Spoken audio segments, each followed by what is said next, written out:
মেহেরপুরের গাংনী উপজেলার রায়পুর ইউনিয়ন পরিষদের চেয়ারম্যানের চেয়ার দখলকে কেন্দ্র করে বিএনপির দুই পক্ষের মধ্যে সংঘর্ষ হয়েছে। এতে উপজেলা বিএনপির সভাপতি আলফাজ উদ্দিন কালু সহ অন্তত 15 জন আহত হয়েছেন। মঙ্গলবার দুপুরে ইউনিয়ন পরিষদ ভবনের সামনে এ ঘটনা ঘটে। আহতদের মধ্যে আলফাজ উদ্দিন কালু, বকুল হোসেন, খায়রুল ইসলাম ও রাসেল হোসেনকে হাসপাতালে ভর্তি করা হয়েছে। অন্যদের প্রাথমিক চিকিৎসা দেওয়া হয়েছে।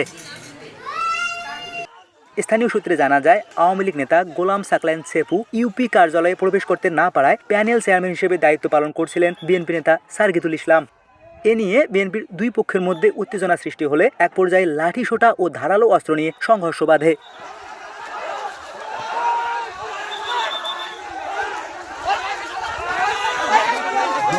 ওই জায়গায় বসে চেয়ারম্যান না, উনি একজন মেম্বার, বুঝছেন।